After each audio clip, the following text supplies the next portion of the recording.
Bismillahirrahmanirrahim. Tadi judul kita pertanyaannya di mana dana umat. Tapi saya akan coba agak sedikit memperluas gitu dari perspektif politik. Peran negara, peran kebijakan publik ya dalam konteks kebijakan publik terutama public services. Jadi ya pelayanan publik.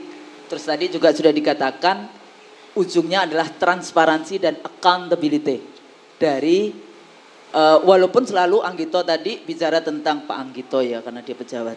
Pak Anggito tadi bicara tentang aman kemudian independen dan sebagainya. Tapi tetap harus dipertanggungjawabkan. Dia answerable to siapa? Kepada jamaah gitu ya.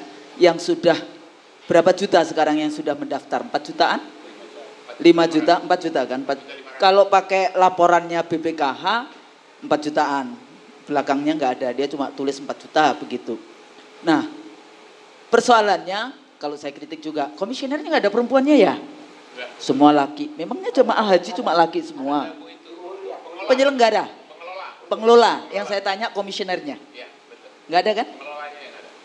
Satu cuma. Nah, jadi ini juga persoalan karena hampir separuh memang banyak laki-laki jemaah haji karena biasanya kalau keluarga punya duit biasanya bapaknya dulu yang berangkat, ibunya nggak usah nanti didoakan saja di sana. Saya juga punya paling tidak adik-adik saya itu ada 5, jadi ada 125 juta itu yang dititipkan ya, yang mestinya tahun lalu berangkat dan tahun ini juga nggak jadi berangkat juga, 2 orang yang nggak jadi. Nah ini juga masalah yang kita hadapi. Nah jadi ini sebetulnya kenapa jumlah penduduk kita banyak, yang sudah haji berapa? 10 juta katanya ya. Kemudian yang terdaftar 4 juta, katanya ada 13 juta. Sebenarnya ini bisa saja pertanyaannya. Siapa yang tertarik dengan bisnis ini? Karena yang umroh itu sudah mulai dikerecokin itu dengan bisnis-bisnis ini. Makanya salah satunya saya bilang, hey Muhammadiyah, hey NU, hey ormas-ormas Islam. Ini bisnis yang luar biasa umroh haji ini. Tapi jangan sampai kemudian dana umat tidak dengan amanah atau diambil lagi oleh yang lain. Apresiasi tentu saja. Zamannya saya haji tahun 2000 itu satu kamar itu tidur masih di lantai yang kayak gitu Pak. Saya dulu masih tidur yang di lantai. Tapi masih campur, laki perempuan campur. Saya ngotot tidak mau. Saya mau di sana betul-betul perempuan-perempuan. Wah itu berantem itu di sana itu ya. Jadi bagaimana? Jadi ada unsur, kenapa ini penting? Karena satu rukun Islam. 2, kita ini tamu Allah. Jadi sebetulnya pemerintah Menak itu jangan menunggu, oh kita belum diundang oleh KSA, Kingdom of Saudi Arabia. Enggak, Anda itu diundang oleh Allah. Jadi Anda itu melayani tamu Allah. Ini penting, itu surat Quran surat Al-Hajj ayat berapa itu Pak? 27. Wa adzin finnasi bil hajj. Ya, jadi ini kita itu disuruh ke sana itu karena diundang oleh Allah. Jadi ini mindset Kementerian Agama, ini harus penting ini berurusan dengan Allah. Kalau Anda boleh, wah udah selesai gitu. Jadi labbaik Allahumma labbaik Allahumma labbaik itu dalam kancah, dalam arti aku datang memenuhi panggilan Allah. Jadi ini jangan dilupakan. Jadi apa fungsi negara? Memfasilitasi ya penegakan atau pelaksanaan rukun dan wajib haji. Rukun haji ini juga jadi masalah Pak. Misalnya contoh, kita mau mikot, kalau dari Indonesia dari Yalamlam. Itu satu pesawat itu biasanya cuma 2 orang aja. Yang sudah pakai ikhram kalau yang langsung ke Mekah. Sisanya enggak. Digampangkan kayak gitu ya. Menggampangkan padahal kalau Anda tidak mengikuti rukun haji, ya bisa aja sih dalilnya. Oh ini dalilnya nanti darurat. Tapi kan hajinya batal. Bayangkan jamaah ya yang sudah, ibu saya dulu itu haji tahun 95 itu setiap hari itu nabung 1000 dari keuntungan jualannya sampai kemudian bisa pergi haji. Kalau bapak saya pensiun baru dapat duit, nah itulah yang pakai haji. Dulu masih 7,5 juta. Nah jadi kalau kita lihat dari sini regulasinya memang monopoli negara. Kalau tadi Pak Anggito mengatakan badan pengelola keuangan haji, jangan cuma masalah keuangannya saja. Sampai dia kan keuangannya aman. Tapi kan tetap saja jamaah nggak bisa pergi. Nah di sini politiknya. Ini sebetulnya ranah Kementerian Dalam Negeri, BPKH, DPR, atau langsung presiden. Karena presidennya juga suka ngomong. Oh kan saya nggak baca. Kementerian Agama maksudnya? Ya, kok dalam negeri ya saya tadi ya. Saking seringnya dulu KPU berurusan dengan Kementerian Dalam Negeri. Kementerian Agama, BPKH, bahkan menurut saya presiden bertanggung jawab. Karena nanti ada Menteri Luar Negerinya. Kalau tadi dikatakan diplomasi kita ini sedang bermasalah dengan KSA.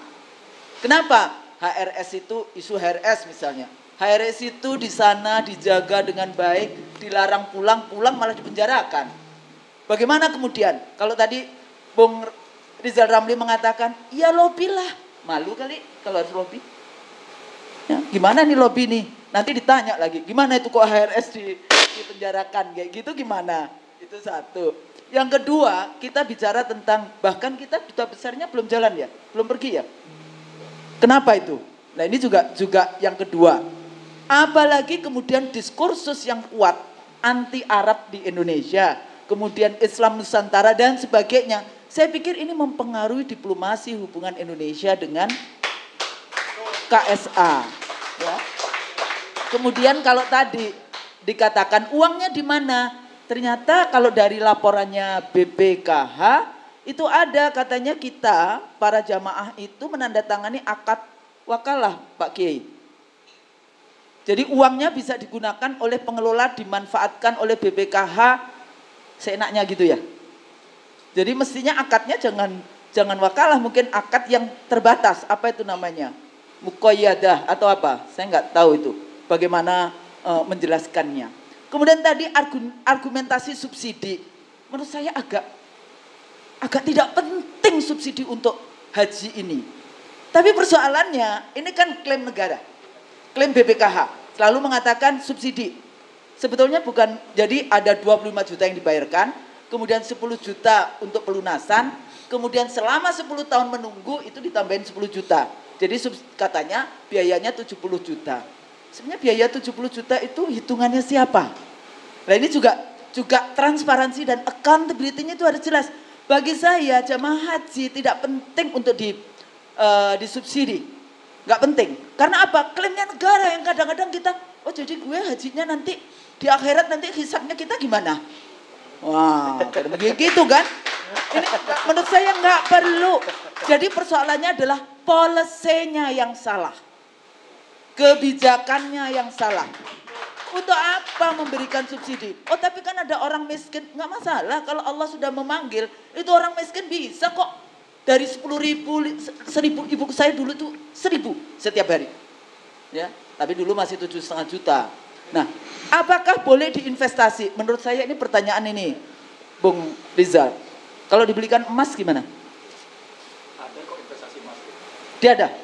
Oh, oke. Nanti abang saya nih, IC The Real Show yang akan menjelaskan bagaimana emas. Karena kalau saya hitung dengan emas, ternyata jamaah haji Indonesia yang 10-15 tahun, itu semuanya kita bisa pergi dengan ONH+.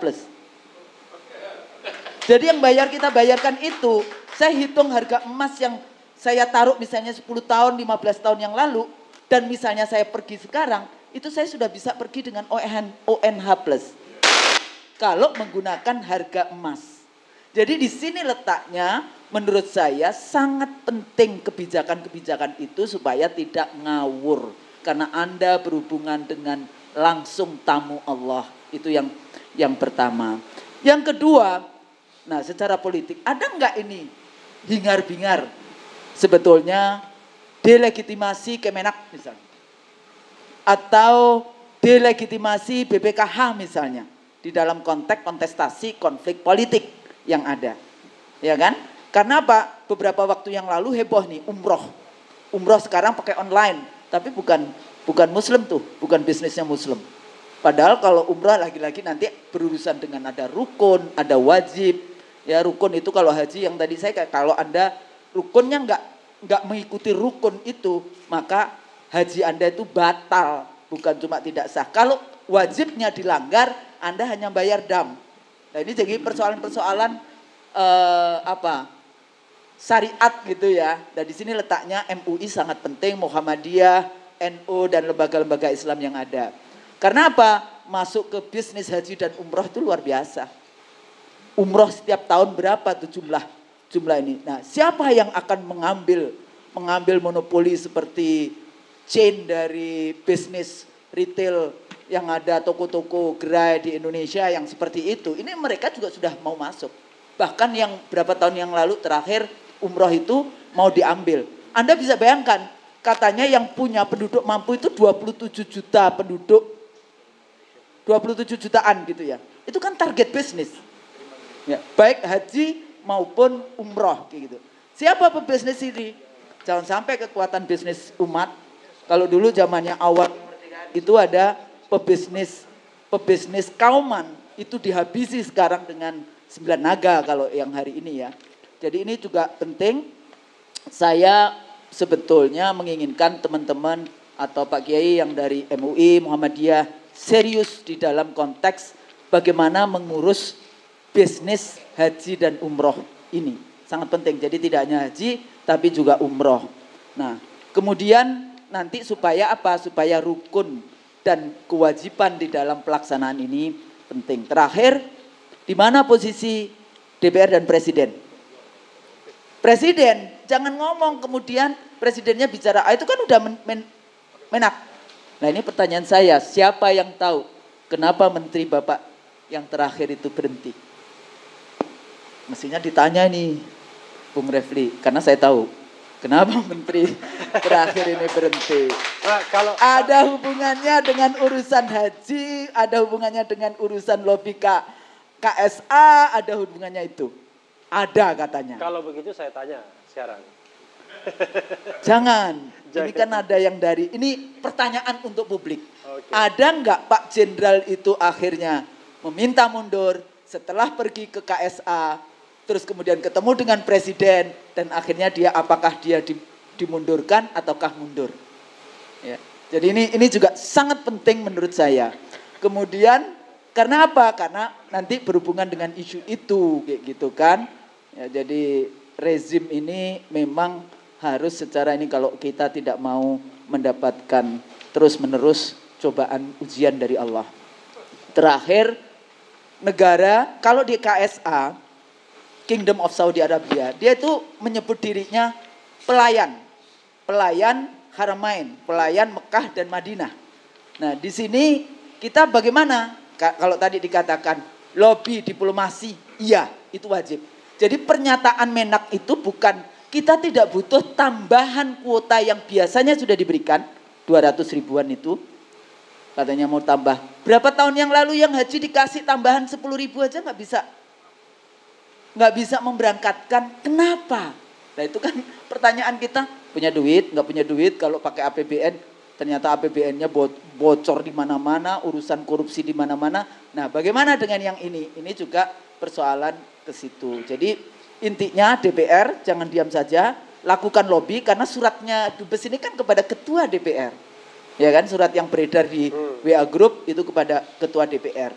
Nah, belum diputuskan oleh KSA, tapi Kingdom of Saudi Arabia, tapi kita sudah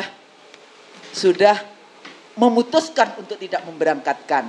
Artinya ada apa secara politik di dalam penyelenggaraan itu. Mudah-mudahan masih ada waktu untuk mengubah, memperbaiki keputusan yang buruk itu juga baik di dalam good governance di dalam kita menyelenggarakan pemerintahan. Saya pikir itu mudah-mudahan ada gunanya. Assalamualaikum warahmatullahi wabarakatuh. Waalaikumsalam warahmatullahi wabarakatuh.